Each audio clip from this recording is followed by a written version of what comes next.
I think we got our guy Fran Duffy. Yeah, let's get. We're gonna get Fran here, of course, live from Philadelphia, PHLY. He's been keeping tabs on it. Fran, initial thoughts on the Arizona Cardinals doing the right thing and taking your defensive tackle to Walter Nolen, 16th overall. Yeah, one of my favorite players in the draft, and you guys know this. I remember being down in Mobile, and in my my rinky-dink hotel room, and it was after practice one day. I jump on with you guys, and you're like, "Who, Fran? Who's standing out?" And I was like, "Guys, Walter Nolen is the real deal. He was one of the best players down there in the first couple days of practice. Got dinged up on that second day, stayed there. Tried to gut it out through the third day of practice. A lot of other guys left after Wednesday. Mike Green, he had that clip go viral. He left. Shamar Stewart, he left after the second day. Deion Walker, he left after the second day. Walter Nolen got hurt, stayed put, and said, no, I'm going to try and gut it out. He ended up having to leave Thursday's practice just because he just couldn't make it through. But I applauded the effort there. But aside from that, this is a guy that can win with quickness. He can win with power. He can win with strength. He can win with technique. He can win with effort. Is it always perfect? No, but in a class that is just, in my opinion, was starved for blue chip talent, he had flashes of blue chip talent in this class. And I think in any draft, he is a player that goes in the top 20. I think his talent is deserving of that. And honestly, Jonathan Gannon, he already had plenty of enemies here in the Philadelphia Eagles fan base. A lot of Eagles fans were hoping that that Walter Nolen was going to fall to that stage of the draft where they could try and make a move up. Now that he's ended up with JG, Eagles fans not too happy with what's going on here at the desert. They can suck it respectfully. We like Philadelphia, not very much. Let's talk about Walter Nolen. How will Jonathan Gannon, utilize him? He's got Darius Robinson. Now you got Walter Nolen, who traditionally is undersized, but not really. Is there a comp within the Eagles' infrastructure or JG's infrastructure that you could say, like, he's going to use him like that player? Yeah, I would say a player like Milton Williams, as you were mentioning there. I think when you're looking at Walter Nolen, while yes, there are times where he could play a little bit high and can get moved off the ball in the run game. To me, this is a guy that has that ability to be violent with his hands and set the line of scrimmage and get off blocks and make plays. He is not a pushover in the run game. So while he was extremely disruptive, getting upfield and making plays on the other side of the line of scrimmage, Milton Williams, I know like JG loved Milton Williams when he was coming out of Louisiana Tech. The Eagles took him in the third round in 2021. I was extremely high on Milton Williams coming into that draft. It was in my top 35 coming in. The Eagles got them in the third round. I thought that was outstanding value. And when I look at Nolen, a lot of the same similarities there in terms of that ability to be disruptive, not just in the pass game, but still be disruptive in the run game as well and hold his ground and be violent and hold the point. So when I look at Nolen, the upside is very, very high. I think pairing him with a guy like Robinson, who is more of your stalemate player, win with length, win with strength, kind of hold the point that way, as opposed to getting into the backfield and always living on the other side of the line. I feel like Nolen, he's got that ability to kind of cut loose, pin your ears back, and go in a way that Darius Robinson does not. Fran, in your opinion, what kind of created the opportunity for the Arizona Cardinals to make this pick at 16th overall?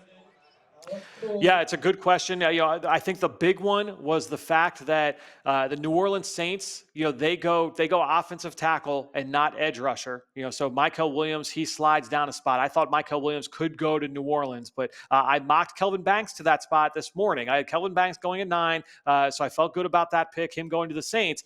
What I expected then was that the Chicago Bears would go with Mykel Williams. Mykel Williams does not go to the Bears. They take Colston Loveland. That bumps Mykel Williams down.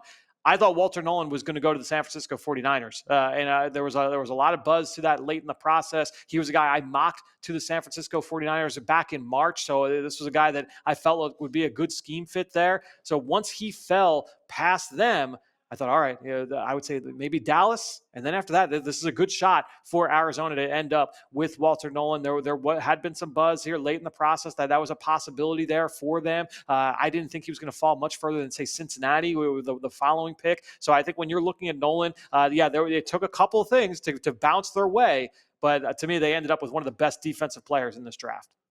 Let me ask you this, as far as if we were to pit Mykel Williams versus Walter Nolen and who you think could be a better pro, you think the Cardinals might have pulled one out here over the Niners, even though they were picking ahead of them here in the draft?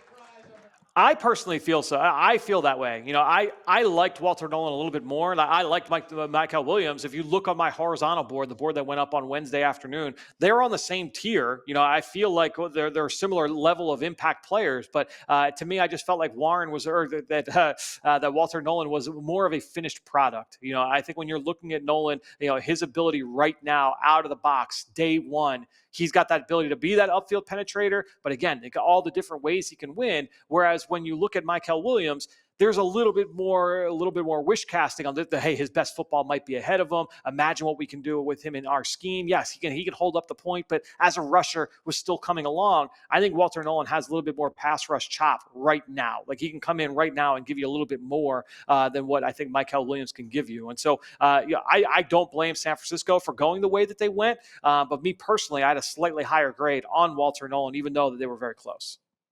Let's talk about the elephant in the room, the Chicago Bears, potentially the most horrendous pick of the night. And not a knock on Colston Loveland, but they don't even take the top tight end available.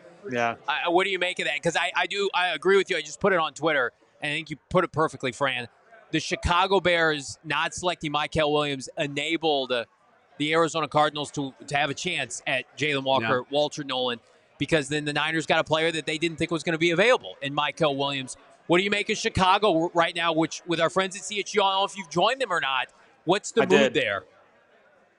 The crowd is getting restless up in the Windy City. The chat was not friendly when I made my appearance up there with Adam Hogue and with Greg Braggs and Mark Carman. I think when you're looking at the Bears, it was, yes, surprising pick. One of the more surprising selections of the first round so far. I think when you're looking at what do they see, because that's always my big thing is, all right, well, these guys aren't dummies, right? Like, well, what do they see? Why would they feel motivated to make this pick? And when I look at Colston Loveland, one of the reasons that I have reservations on him is that I see a really good receiver in terms of like hands are very strong. He's got good upside as a route runner. I think athletically, like the upside isn't super high, but a solid athlete, more than good enough athlete.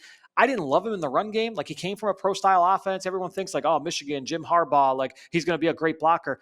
I thought he was just okay as a blocker. He was like loose, slow, like he'd be a speed bump at times, but not a guy that's going to win consistently against defensive ends. Even against linebackers, I saw him losing at the point of attack. Well, these are all the same things, literally like verbatim, that I would say about Sam Laporta when Laporta was coming out of Iowa. Laporta obviously goes to Detroit, to Ben Johnson, has a really productive start to his career. Apparently, both Ben Johnson and Colston Loveland have been asked about that since the selection. And yeah, they talked about how Ben Johnson saw a lot of Sam Laporta in Colston Loveland. So from that end of it, it's not super surprising. Do I think they could have gotten him a little bit later? Yeah, I do think that. But if you don't get that trade offer up, you got to take the player that you love. And that's why I felt that this was going to be a very surprising first round. Expect the unexpected. And I think we'll still get some shockers here before the night is done. We see, as far as the all-city networks out here, I mean, I feel like we've got the win in the draft. I mean, you've got, Booker going to Dallas. You've got, of course, Loveland, the worst pick of the group, going to Chicago. And then Denver just took Jahdae Barron. I like Nolan here. Fran, we'll get you out of here because you will have to get to our friends over at DMVR in this pick from the kid out of Texas, Jahdae Barron. But just your thoughts overall as far as what Monty Austinfort's been able to accomplish in kind of rebuilding this defensive front seven with the prospect of continuing to add later here in the draft. Yeah, I mean, I think that they definitely have the ability to add some more playmakers. We've talked about the depth in the front seven in this class, and I think that they will have the ability to add some playmakers there, certainly moving forward into day 2 and to day 3.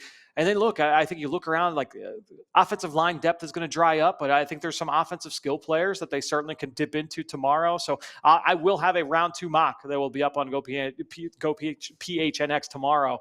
So stay tuned for that. I'll have that ready. We'll see what I think the Cardinals are going to do once we get into Friday night. Fran Duffy, draft analyst, coup de grace, number 1 pick in our book. He's been crushing it all draft season.